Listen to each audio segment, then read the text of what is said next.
Thank you, Pastor Seth. Bapak-bapak, ibu, saudara-saudara, kalau saudara ada pertanyaan, silakan angkat tangan. Saya berikan mic kepada saudara. Kalau bisa pertanyaannya itu yang straight and focus gitu, jadi supaya benefit everyone. Kalau ada pertanyaan,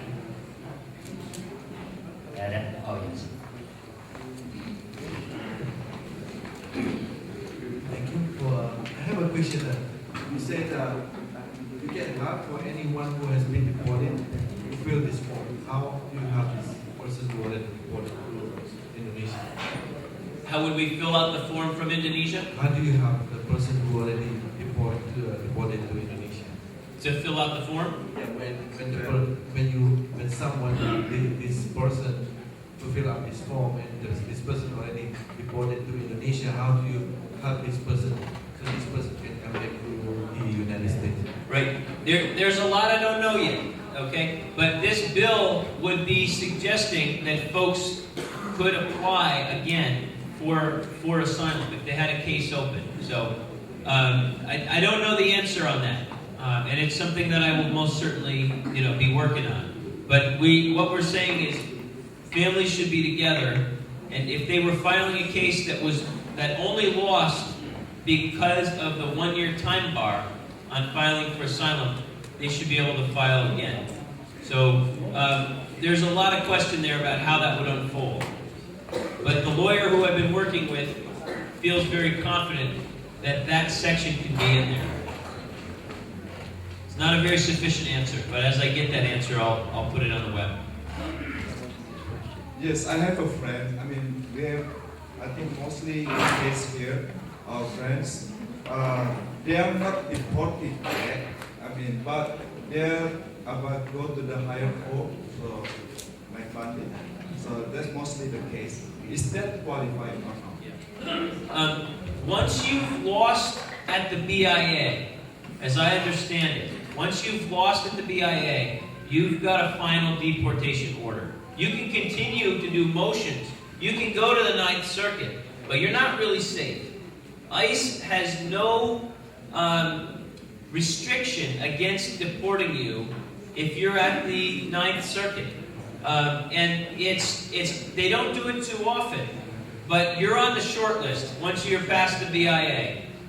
So once Board of Immigration Appeals has you fail, you're a serious risk. That's why the Orders of Supervision program is so important. If you're going to spend $9,000 taking your case to the 3rd Circuit or the 9th Circuit, what is it out here? It's the 9th, right? It'll be nice to know you're not going to be deported in the middle of while the case is pending, because you're not safe when your case is at the circuit court. And I know that from when Harry and Yana made the decision to pay to do the 3rd Circuit, and the whole time they wondered, did we throw money away because we're totally at risk of deport even while the case is pending? So the orders of supervision allowed for safety, allowed for work permits and driver's licenses while your cases are pending, and in between moments, so that you don't have to immediately jump into the next decision without thinking. So yes, if you failed at the BIA, then you are eligible for this. The hope would be that you can start over from scratch, that everything you've done can be eliminated, and you start over from scratch. It says it in that bill. Let me just read. Okay, rescission of outstanding order of removal. Secretary of Homeland Security shall rescind any outstanding order of removal or of deportation, or any finding of inadmissibility or deportability that has been entered against the person identified. So yeah, your order of removal goes away. You start all over. Next.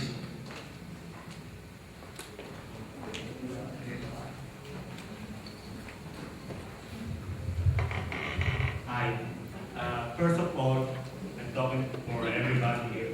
We would like to thank you for your concern to immigrants like us, and we would like to thank you. You're welcome. Second question to Harry. How's your case now? What's the status of your case? My case is like uphill battle right now. Okay, I still got the last decision that been denied. Okay, and I'm still fighting for it. So not just because I'm sitting next to the pastor said and I'm safe. No, I'm still in danger of deportation like most of us. Okay. Okay, my next question is, I want to make sure that I understand you, Pastor Harvey. You said that if you didn't do anything at all on your case, not to fill up this form. That's what you said. If you didn't do anything at all in your case, that's not what I meant. If you never started a case, if you came here on a tourist visa and you overstayed and you never filed for asylum, nothing at all. So that form is not. If that's the case, wait 10 years and file for cancellation of removal. You have a better chance than if you were to file for asylum right now. Okay? Yeah. So if you've never filed, that's why this will serve many more men than women, actually. Because at least in New Jersey, in lots of cases, men filed for NCers because that's the only people who had to file. The women were undocumented and never started a case. Now they've been here 10 years. They've got American citizen children. They can file for cancellation of removal. While the husbands, hopefully we can keep something going. Once the women get cancellation of removal, then you can often get ICE to grant administrative stays or withholding or something to keep the family together. They're much more amenable to that if the wife has something.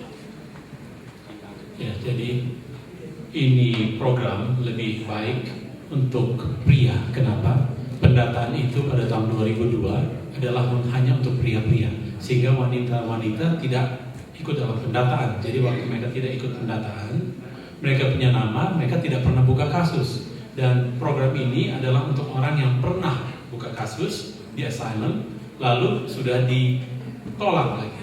Jadi kalau orang yang belum pernah mendata di asylum, bukan ini programnya. Tunggu saja 10 tahun, lalu ada program yang namanya cancellation of removal, itu lebih baik prospeknya daripada mengikuti ini program ini. Pastor said, I have a question from the lady here. She asked if she married Americans, is it a better chance for her to wait for the husband to file a petition or go with this program? You know, I'm a little nervous answering as a lawyer, and I say that, and I mean that. I wouldn't want you to walk out of here and think you heard from a lawyer, because I'm not one. I mean, my approach to helping is to be a thorn in the side of ICE and to be relentless with the media and the government. It's not to do the legal, so I'm nervous with that. I know that it has gotten very hard to adjust status within the country. Like an I-485 is a hard thing to do now, to adjust. I can't answer that question. I'm sorry. I really can't. Okay, thank you. Another question. My name is Emily. I just want to say thank you so much to you because you just helped me. You have done for everything for me because I got detained for 98 days. You got what? Detained in 98 days. My name is Emily. Oh, you're Evelyn. Yeah. Hey.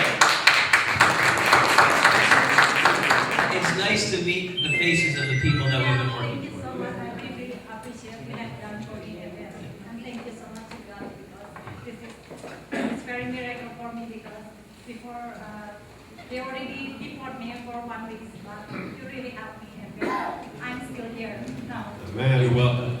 Yeah, but the problem is I got received mail from immigration. My motion reconsideration is denied last week. So what should I do for next? Do I have to appeal? And also, how about my under supervision? Is it okay if I appeal? Once again, I mean, I want to be careful. I came to talk about legislation. And the reason I'm talking about legislation is because I don't know the answers to these things. And if I had to guess, I bet you don't think the immigration lawyers have the answers to them either. at least in New Jersey, we don't feel like there's a lot of clarity. There's a lot of confusion. And so, Evelyn, I'm not trying to avoid it. I don't know the answer. What I would love to see in Los Angeles, and I do believe that Iska was totally on the right track with this, was he was trying very hard to get the Orders of Supervision program going here with Field Office Director Naranjo and Timothy Robbins, two people within ICE who seemed to be open to Indonesians around here being given orders of supervision like the ones in New Jersey and New Hampshire. It didn't get off the ground like we hoped it would. I don't think it's too late for that. I'm going to communicate about this meeting with those guys and just see what the possibility would be. Because I think what I can say is there's a whole lot of people who have a lot at stake. They've got families, they've got equities, they have children who would fall on the responsibility of our government if they're not able to be cared for by their families. And if I suggested that there's a large number right here, who knows? Maybe we could do some sort of a program that would give safety while you explore your case. That would be my approach. And I'll recommit to that with Iska to keep trying our best to do that. But in terms of the specifics of whether to do a motion to reopen or a motion to reconsider, I don't know. Ada lain saudara?